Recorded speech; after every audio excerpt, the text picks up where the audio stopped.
이혼 후 어느 정도 시간이 지나면 새로운 사람에 대한 만남을 좀 생각하게 되는 것 같습니다. 결혼 전에는 연애라고 하면 크게 생각하지 않고 소개팅이던 자연스럽게 만남을 갖던 크게 문제될 게 없었는데, 이혼 후에는 연애라고 하면 사실 결혼 전보다는 여러 가지 상황을 고려하게 되는 게 맞는 것 같습니다. 특히 상대방이 어떠한 상황이냐에 따라 두 가지 좀 예로 들 수 있을 것 같네요. 첫 번째는 돌싱과 돌싱과의 만남이 있을 테고, 두 번째는 돌싱과 아직 결혼하지 않은 싱글과의 만남이 있을 겁니다. 만약 내가 싱글분과 연애를 한다고 가정을 했을 때 어떠한 부분을 좀 생각하고 고려를 좀 해야 되는지 얘기를 한번 해볼 텐데요. 우선 오늘은 장점부터 한번 얘기를 해보도록 하겠습니다. 자, 치코님, 우리가 연애를 할 때 어떠한 장점이 있을까요? 싱글과 연애를 한다.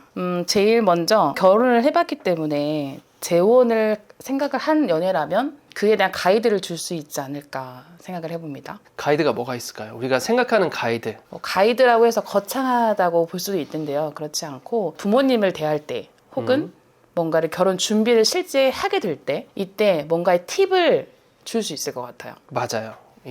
사실 저도 싱글을 만나본 경험이 있기 때문에 만약에 우리가 진지한 사이다, 결혼까지 생각하는 사이다 라고 했을 때 싱글 분들은 이 결혼에 대한 것들이 사실 뭉뚱그려지거든요. 약간 판타지 느낌이기도 하고, 그래서 현실적인 느낌을 잘 못 느끼는 것 같더라고요. 그래가지고 우리들이 한번 경험을 했으니 결혼 준비는 이 프로세스가 어떠하다, 그래서 이거를 리드를 좀 할 수 있겠죠. 실제 결혼을 할 때 들어가는 비용에 대한 거품 많이 줄일 수 맞아요. 있겠죠. 네. 또 두 번째로 아까 얘기했던 그 부모님에 대한 얘기.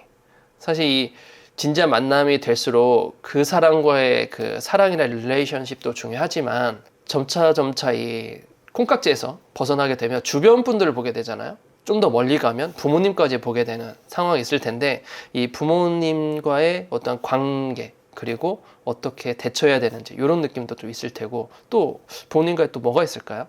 제일 먼저 소개를 하는 시기나 뭐 거창한 상견례는 아니지만 그래도 연애를 하고 있다면 부모님을 어떻게든 만나야 되는 상황이 있을 수 있겠죠. 가족 행사나 뭐 가족 결혼식이나 아니면 우연이라도 만났을 때 어떻게 하면 센스 있게 점수를 좀 딸 수 있을까? 이런 것들에 대한 팁도 줄 수 있을 것 같아요. 아, 맞아요. 이게 결혼 생활을 사실 돌싱분들이 얼마나 길게 하고 얼마나 짧게, 그거에 따라 좀 경험 차이는 있겠지만 한번 왕래는 몇 번씩 있었기 때문에 이 센스는 좀 있는 것 같아요. 뭐 대표적으로 저 같은 경우에 예를 들어 명절을 좀 챙긴다던가, 이런 생일이실 때 자그마한 선물이라도 좀 챙기는 이런 센스들이 있지 않을까 좀 생각이 드네요. 또 두 번째로는 좀 뭐가 있을까요?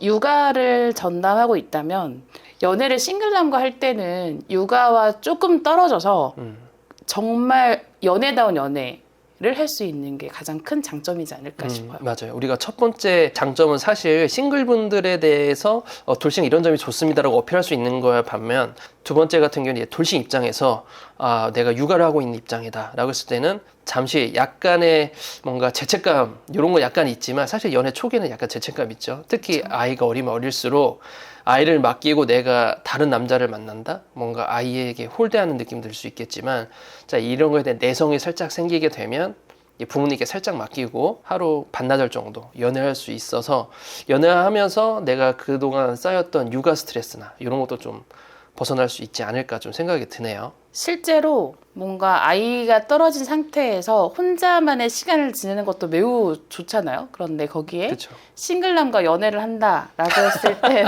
엄청난 힐링 타임이 되지 않을까. 네, 그 생각합니다. 싱글로부터 오는 그런 에너지가 있나 봐요. 그럼요. 이후에 말씀드릴 텐데 싱글남으로부터 채워지는 어떤 에너지가 분명히 있다고 생각합니다. 무슨 에너지일까요? 저는 상상이 잘 안 가는데. 네, 알겠습니다. 세 번째로는 제가 한번 얘기해 볼까요? 좀 생각해 볼 수 있는 게 상대적으로 이건 약간 색안경일 수도 있겠지만 보통 이러지 않을까 좀 생각이 드는데, 상대적으로 돌싱분들은 좀 나이가 많은 편에 속하고요, 싱글분들은 상대적으로 좀 나이가 어린 편에 좀 많이 속하는 것 같더라고요. 그래서 상대적으로 좀 연하를 만날 수 있는 이어지는 내용인데요. 그러고 보니까 이전에서 싱글을 만나면 에너지가 채워진다. 그게 바로 여기에 있습니다. 연하이기 때문에 채워진다 이거죠. 그렇죠.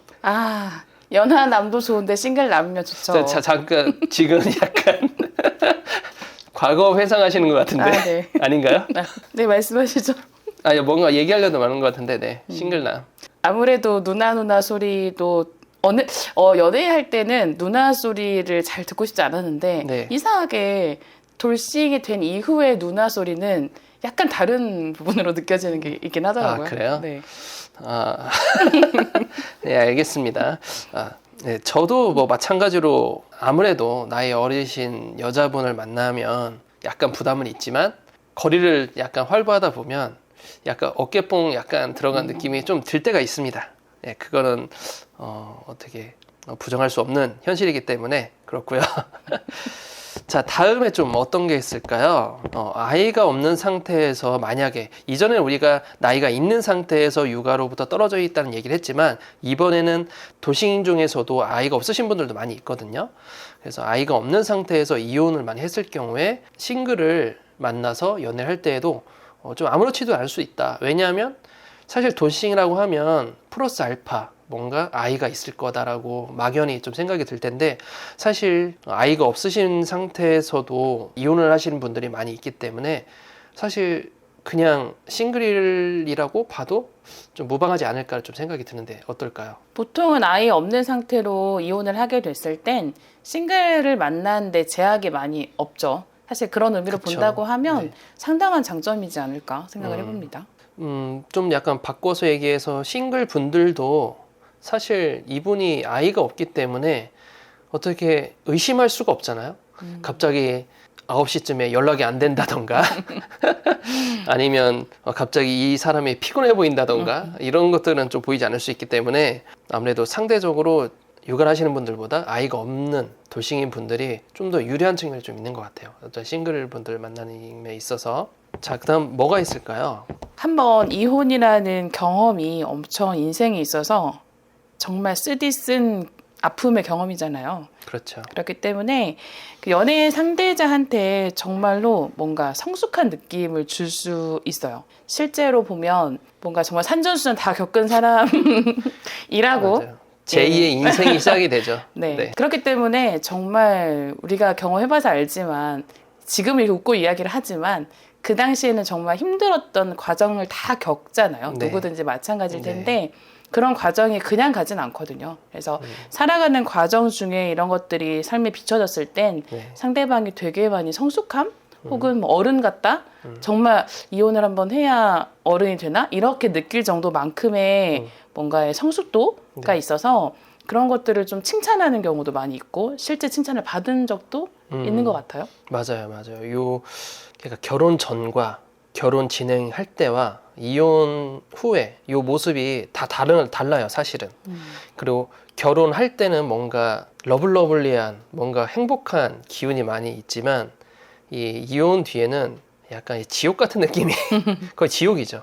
네. 비 온 뒤에 땅에 굳는다고 하지만 이 비가 언제 그칠지 모르는 그런 우기 안에 들어있기 때문에 이런 그 뒤에 땅에 굳는다는 것은 상대편에게 더 큰 매력으로 다가올 수 있는 포인트가 있습니다. 확실히. 저도 마찬가지로 예전에 진짜 철없고 지금도 덜 철이 없지만 좀 이런 모습이 나름 성숙한 모습이 많이 보인다고 하더라고요. 상대편들이 좀 그런 거 좀 장점으로 사실 남자들 세계에서는 좀 그런 거 있어요. 군대 갔다 온 사람과 안 갔다 온 사람 차이가 있다. 약간 이거와 빗대어서 좀 비교해 볼 수 있지 않나 라는 좀 생각이 드네요. 조금 더 이야기를 해보자면 뭔가 이혼을 후에 다시 연애를 시작했다라고 하는 건 어느 정도의 아픔을 많이 이겨낸 상태로 볼 수가 있어요. 그렇기 때문에 그 타이밍에 만난 상대가 이 이혼을 한 돌싱녀를 봤을 때는 엄청나게 성숙한 부분도 있지만 추가적으로 정말로 어떤 힘든 일이 닥쳤을 때 꿋꿋하게 잘 이겨낼 수 있는 힘을 가지고 있다라고 보여질 거라 연애를 하는 입장에서 봤을 땐 사실 좋을 땐 정말 좋지만 또 연애를 하다 보면 힘든 일도 생기고 그쵸. 어려운 일도 생기고 그렇잖아요. 그럴 때 뭔가 좀 더 이겨낼 수 있는 힘이 있어서 조금 더 쉽게 잘 헤쳐나간다? 이런 것들이 상당한 매력으로 어필될 수 있을 것 같아요. 맞습니다. 자, 다음 좀 장점 한번 볼까요? 다양한 경험으로 상대방을 만족시킬 무기를 가지고 있다. 이 무기가 어떤 무기인지 모르겠지만 다양한 경험으로 상대를 만족시킨다. 그 무기 어떤 게 좀 상상이 되시나요? 무기 여러 가지 있을 수 있을 것 같아요. 요즘 뭐 MBTI도 엄청 유행이긴 하잖아요. 네. 상대방의 성향별로 어떻게 대해야 될지를 알기 때문에 그건 연애 고수 아닌가요? 결혼과 상관 있을까? 이혼과? 이혼이라고 하면 네. 우리가 이전에도 이야기했듯이 어떤 타이밍에 어떤 사유로 인해 분명한 문제가 있어서 이혼이라는 걸 했기 때문에 그렇죠. 네, 그거를 최소한으로 거기까지 가지 않고자 하는 노력이 스스로 있을 텐데 좀 너무 돌려 말했나요? 제시할 수 있는 패가 많다는 거? 혹은 이게 아니야? 이렇게 해줄까? 이게 아니야? 이렇게 해줄까? 패가 뭐예요? 패? 이런 상황에서 쓸 수 있는 나만의 노하우. 좀 목소리가 약간 격앙된 것 같은데 어떻게 19금인가요? 19금 얘기하시는 건지 아니면 다른 걸 얘기하는 건지? 네, 19금에 가까운 것 같습니다. 아, 그렇군요. 네. 경험이 많이 있긴 하죠. 사실 19금 쪽에서도 그런 무기도 있겠지만 제가 생각하는 건 결혼 생활 중에 사실 한 여자와 오래 짧을 수도 있지만 어떻게 보면 긴 생활 속에서 일단 서로 부딪히는 것들이 꽤 많단 말이에요. 진짜 농담식으로 얘기하지만 치약 뚜껑을 열고 닫느냐부터 시작을 해서 이 변기 뚜껑을 열고 닫느냐, 앉아서 쉬를 하느냐, 서서 소변을 보느냐, 요거 사소한 것부터 시작을 해서 다양한 것들이 있기 때문에 깨알 같은 그리고 약간 배려심 같은 요런 것들을 무기를 가지고 있으면 상대방에게 싱글분에게 좀 더 약간 매너 있고 약간 젠틀한 모습도 보여줄 수 있지 않을까. 그런 것도 하나의 무기일 것 같아요. 네. 센스 넘치는 것들이 있을 수 있겠죠. 그렇죠. 어떤 상황에서든지 이거를 웬만하면 좋은 방향으로 끌고 갈 수 있을 만큼의 경험이 많다. 그로 인해 상대방을 만족시킬 수 있다. 마지막으로 뭐가 있을까요? 이 장점이. 이혼으로 어떤 힘들었던 상황들에 대해서 다시 연애를 한다라고 하는 건 엄청난 풋풋한 연애를 시작할 수 있는 계기가 돼요. 그렇죠. 예를 들면 어릴 때 러브장을 썼다. 너무 올드하긴 하지만 100일, 200일, 기념일, 뭐 로즈데이, 발렌타인데이, 화이트데이 뭐 줄줄이 이벤트 한번 해보는 거죠. 이런 거 약간 그러면 결혼 생활 중에서는 그런 거 안 하셨나 보네요. 결혼할 때 뭐 그냥 생일 이 정도 아니었나요? 뭐 결혼 기념일 이 정도? 근데 이제 뭔가 풋풋하다라고 하는 건 100일. 매달 14일 챙기고. 그렇죠. 하긴 이게 좀 상대적이긴 하지만 이 결혼 생활을 길게 하면 길게 할수록 이 풋풋함은 훨씬 더 깊게 다가올 거예요. 그러다 보면 약간 단점이 조금 있을 텐데 그런 거에 대해서 좀 약간 단점에서 한번 얘기를 해보도록 하고 요 풋풋한 연애다운 연애 정말 이 남편과 정말 이 이혼이라고 하면 합의 이혼도 있을 테고 소송도 있을 테지만 정말 진흙탕 싸움으로 가잖아요. 합의 이혼도 사실 진흙탕 싸움이 있거든요. 그 사이에서 진짜 다시는 보기 싫은 이 엑스와이프, 엑스허즈번드 이 분들을 떨쳐내고 이제 뉴페이스를 다시 보는 것 자체만으로도 분명히 약간 인생의 재시작점에 있지 않을까 좀 생각이 들면서 힐링하는 느낌이 좀 많이 들 것 같아요. 네, 또 얘기를 해보자면 뽀뽀의 소중함. 네? 갑자기요? 스킨십 같은 것도 우리가 결혼 생활 중에는 네. 사실 가족이잖아요. 그렇기 네. 때문에 뭔가 약간 다르죠. 그런데 연애를 다시 시작하면서 시작 단계에 손잡고 뽀뽀하고 키스하고 등등등 어떤 과정 중에 그 풋풋함이 느껴지는 그 뽀뽀에 대한 소중함이 엄청 스쳐 지나가네요. 회상을 하고 계시는군요. 자, 우리가 이제까지 총 7가지의 장점을 한번 얘기해 봤습니다. 물론 이것보다 더 많이 있으실 거예요. 우리가 좀 생각해 볼 만한 거 좀 7가지 한번 얘기해 봤고요. 저는 사실 이런 장점들이 있음에도 불구하고 싱글분에게 사실 미안한 마음이 좀 많이 들더라고요. 내가 사실 아이가 있다. 이혼을 사실 한 번 했었는데 여러 방향에서 좀 미안하고 싱글분들은 싱글을 만날 수 있을 텐데 약간 자존감 같은 문제일까요? 저는 좀 그랬거든요. 하지만 지금까지 얘기한 것들을 좀 보면 자존감을 좀 생각하지 않고 반대로 좋은 점도 많이 있구나. 나를 위한다면 육아 스트레스에도 좀 벗어날 수 있을 것 같고 좀 여러 가지 나의 장점 그리고 오히려 싱글분들에게도 돌싱 이런 점이 좋습니다 라고 생각하지 못했던 부분을 한번 어필해주는 시간도 있었던 것 같아요. 이렇게 얘기해보니까 어떠세요? 이 장점에 대해서 한번 얘기해보니까. 이야기를 해보니까 자존감에 대한 이야기를 방금 루아님이 말씀하셨는데, 실제 본인이 이런 힘든 상황을 잘 겪고 나서 그것들이 자존감으로 채워질 때까지의 과정은 누구나 필요할 것 같아요. 하지만 그게 어느 정도가 쌓이냐에 따라서 이게 장점이 장점으로 어필될 수 있을지, 아니면 장점이 단점으로 어필될 수 있을지가 개개인의 차이가 있을 것 같다는 생각도 들고, 실제로 과정 중에 있을 때와 그 이혼이라는 것이 끝나고 난 후와 또 연애를 시작하는 건 다 그때마다의 상황이 다 다르잖아요. 그게 뭐 연애가 싱글이 됐든 다시 뭐 돌싱인 사람이 만나게 됐든 어찌됐건 싱글이었을 때의 장점은 분명한 것 같긴 하다. 네.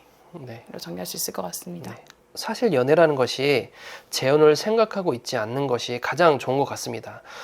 자기 자신에게도 굉장히 스트레스이기 때문에 무조건 연애를 한다고 해서 재혼을 하는 건 아니거든요.